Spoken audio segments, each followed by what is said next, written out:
আসসালামু আলাইকুম। বেগম জিয়ার জন্য আসলে দোয়া করা ছাড়া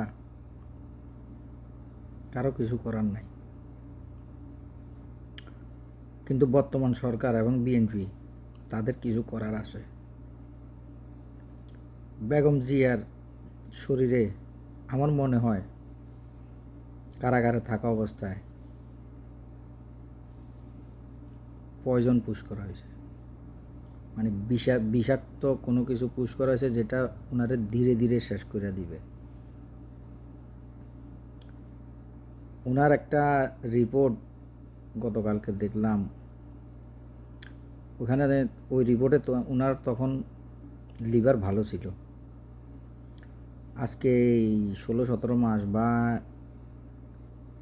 1 বছর 10 মাস এমন একটা সময় হবে, তো এই অল্প সময়ের ভিতরে লিভার এরকম এখন যে অবস্থায় এমন অবস্থা হওয়ার কথা না।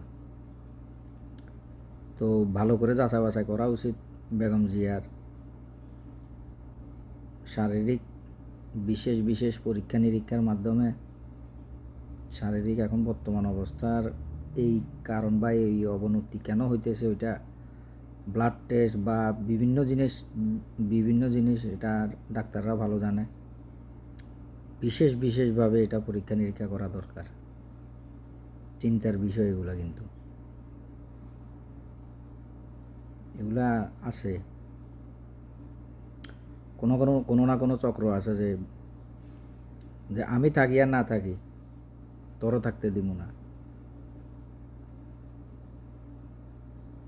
বহুত চিন্তার বিষয়।